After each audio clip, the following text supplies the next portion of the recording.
with our talks for today. And next up, I would like to invite Scott Raffa. So it's not every day we get to hear from Scott, advisor to Technicolor and Technicolor Ventures, who has more than 2 decades of experience running software startups. Today, we'll peer into his brain and understand what the mobile app cycle is and how we should learn from history to build better products in the future. Scott, please.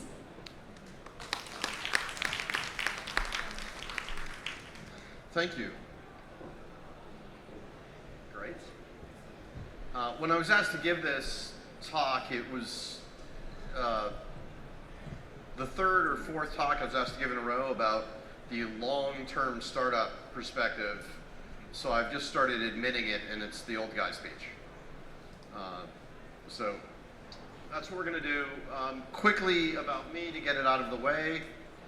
I've been in this world a long time. My dad was in it, which is how you get to 30 years. I'm not that old. But I moved to San Francisco to start working on startups 2 years before there was a web browser. So you used to drive to Stacy's to buy whatever your coding book was, right? You couldn't download anything. It was a different sort of situation. The last startup I did, for those of you who don't know, was actually headquartered here. And was a thing called Lumatic that was funded by Nyatani and James Chan and all that. We did okay, but not great. Ended up selling to a company in Boston. So I've not been able to keep coming back to Singapore as much as I like. And the talk I'm going to give about how the tech cycles come and go, it's a little too US-centric because our cycles are more pronounced than yours. And it's got a lot to do with how US venture capital will behave over the next couple of years. And I realize that Southeast Asia and Asia in general is not nearly as dependent on US venture capital as it used to be, but there's still some effect, of course. I really, really hate speeches where people are not willing to take a position, right, and take some risk and say, here's how I feel. So last night I put up a blog post predicting when the US VC environment would have a correction, right? And I'm saying it's Q1 next year. And I'm going to spend the next couple of minutes trying to convince you that I'm right, and we'll go from there.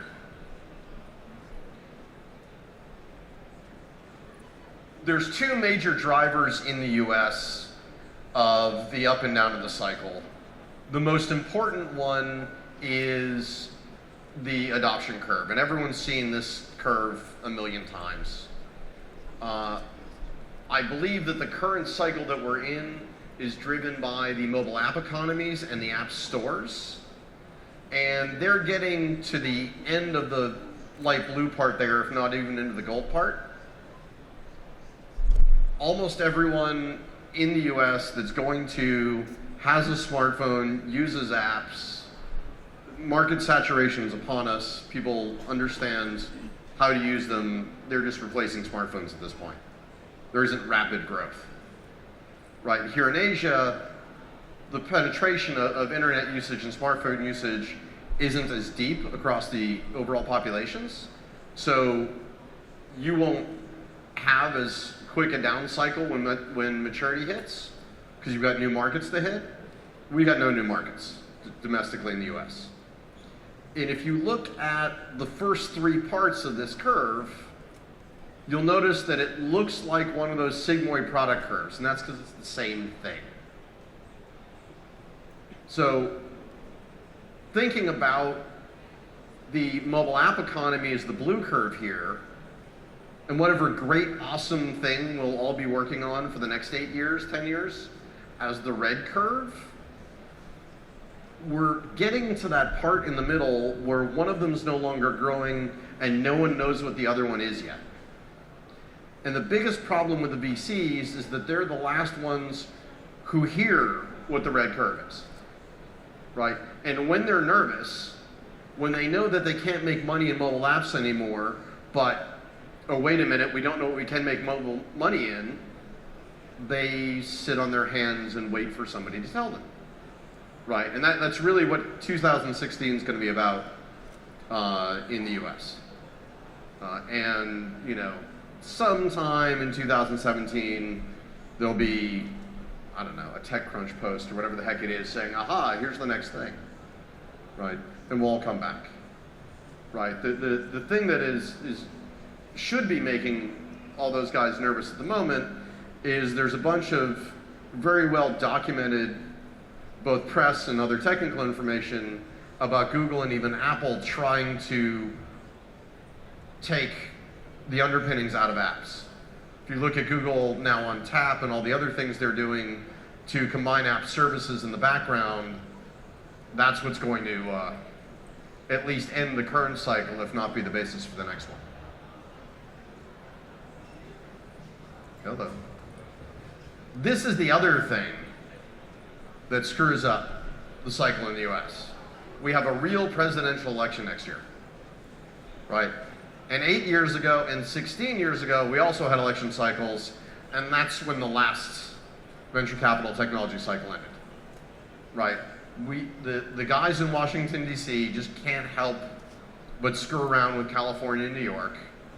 And with both the technology maturing and the election cycle happening, it's really not very subtle what's going to go on next year. But let's talk about the growth cycles that we've seen and maybe how big players behave in them and how we can behave in response. So, you know, what kind of ecologies do we join? What kind of partnering do we do? How to take best advantage of all these macroeconomic factors going on around us. The first cycle that I was witness to, and I was in high school, was in the mid and late 80s when the PC shipped, followed by the dial-up internet when the web browser came out, which just about when I got to California, a little bit after, obviously, and then the 2000s when all the social stuff happened, right? Facebook's making money now and everything else, but Friendster and MySpace and even the start of Facebook, this is when those technologies took over and displaced every other sort of distribution, and then the current one we're in with the mobile apps. What you see throughout these cycles is that some of the big players take profits, and some of them invest very aggressively in building an ever stronger strategic position. Amazon is the one who's best known for investing and investing and investing to improve their strategic position. These tiny little red and green boxes at the bottom that you can barely see, that's their profit. Right? They very carefully manage their profit to zero every single quarter so they can take all the cash they generate, because they generate billions in cash flow, but they don't return it to shareholders. They plug every bit of it back in the business, which is how, you know, a giant online store ended up with Amazon Web Services, which is doing about $5 billion US a year. Right? They're just not trying to take the money out, they're just trying to keep putting it back in. And it makes them stronger and stronger and stronger. So that's Amazon, right? Who these 3 cycles has invested and invested and invested, right? On the other hand, you've got Apple, right? Apple, from the word go, when the Macintosh shipped, started taking profit out of the system, right? It was an awesome product. Everybody loved it. Everyone who could afford to buy one bought one, and they took all the profit out, and it almost ended them the next cycle. Apple came pretty close to going out of business the tech cycle after the Macintosh shipped. And then, pleasantly, they brought jobs back and, you know, all these kinds of things. And they invested really heavily during the next cycle. What scares me is just how focused they've been on taking profit out of the system since then, right? it is completely unclear to me, with the app economies breaking down and becoming whatever they become, how Apple's going to maintain the kind of market power and control they have.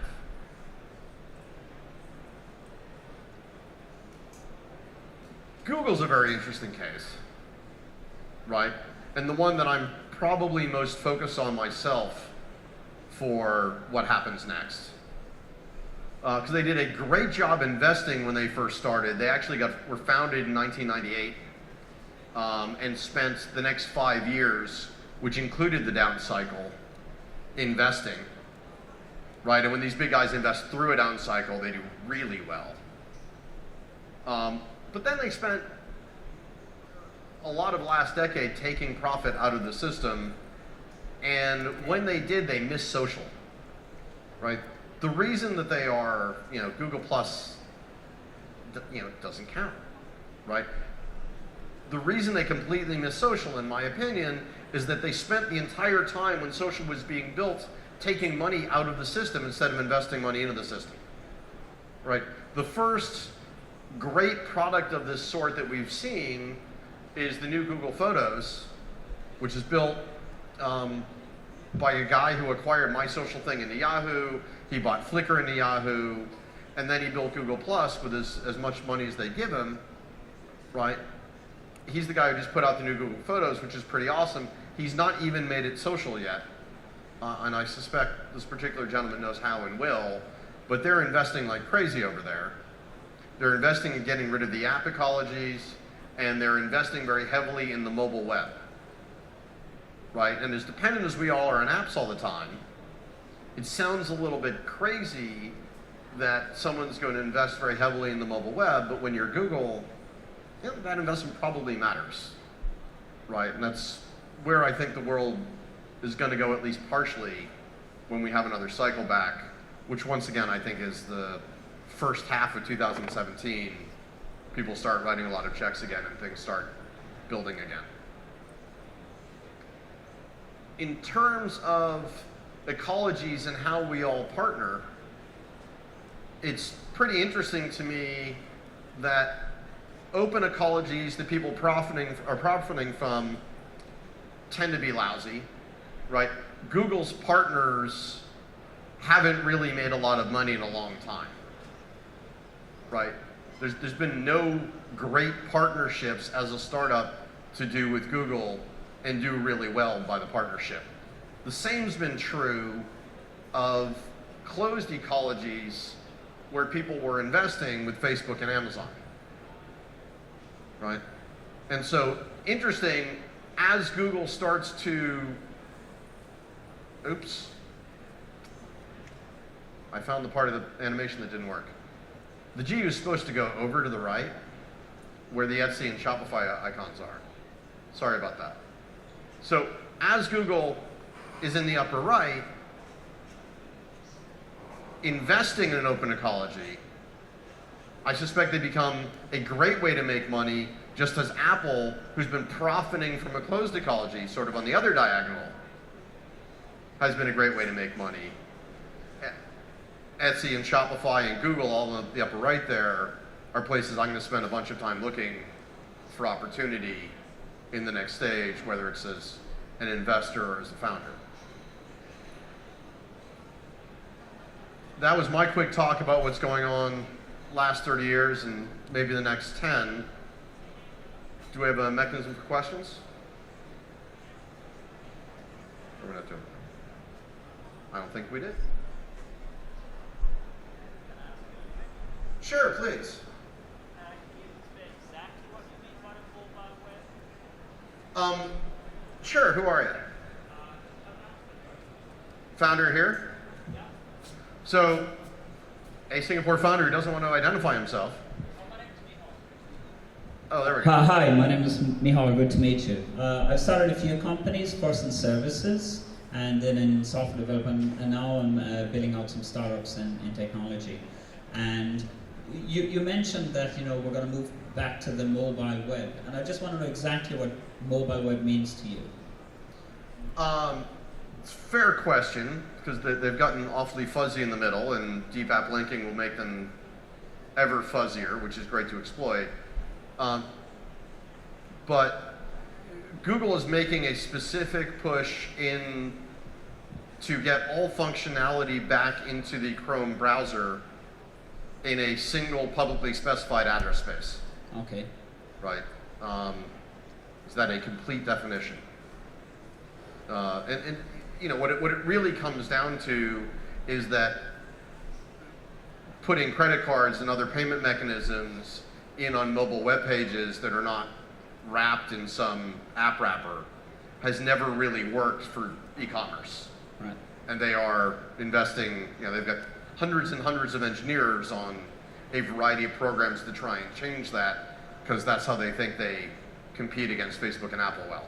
Okay. Right, because what's going to come out of this once, you know, what you're seeing with Pinterest, particularly in Apple, is you can, at least in the States, now download apps from Pinterest without going to the iTunes store. Right, so that wall is crumbling. Right, and as the Play Store walls fall down, not that they were ever that strong, but as the iTunes App Store walls fell down, which were quite strong, right, Facebook becomes incredibly important, right?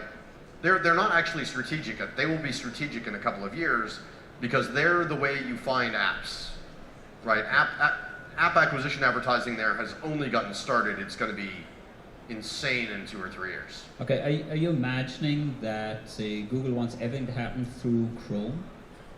Sure, but I think it's in more the sense important that to you them. don't even need more apps in your phone. Like, basically, your phone has like a Chrome operating system or something, and all the services, all the functionality you need can be accessed through it. You don't need like vertical apps through it. Each one trying to do too much. They are. It is well documented that they believe this and are working on it, and I believe it's a public position over there now. Alrighty, thanks.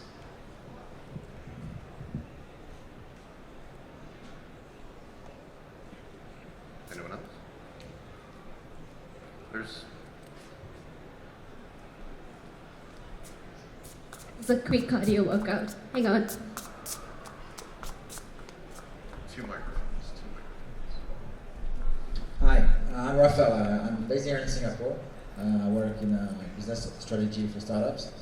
My question is it's just, you said at the beginning, it's really US centric, but how do you see the impact of all this game with Asia now? Because in terms of population growth in the next 10 years, it's going to be a game changer. I mean, now everybody's really have a big focus in the US. So those applications, how is going to evolve when we compare it to all the players coming out in China? Well, the question about China is always, you know, how self-contained is it going to be, right? And you know, we could easily end up in a situation where there's the Chinese market and there's the market for everywhere else, right? Just because of the Great Firewall and similar mechanisms. But you know, the cycles in the U.S. are so well defined because we have saturation of internet usage, right? Because once you get a new technology adopted, you're completely a replacement market. You know, except for, you know, teenagers coming online, there's no new users, right? Whereas in most of the rest of the world, right, you know, that's, you know, Korea, everyone's online, Japan, everyone's online, but, you know, Indonesia, you know, less so, right? So as long as you still have completely new users to go acquire, the cycles are going to be less pronounced, right? And they were less pronounced in the US previously as well, right? Because you still had people organically buying PCs, even if, you know, it was slower for a while, or people buying their first smartphone, or people buying, you know, their first whatever. But that just doesn't exist over there anymore, right? In every part of the world where mobile internet usage is not yet saturated, the cycles won't be as crazy up and down as they are in places where it is saturated. Is that helpful?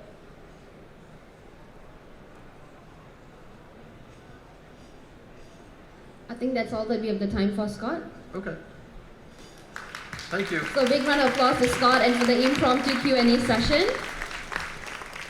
And just hit me on Twitter or wherever if I can be useful.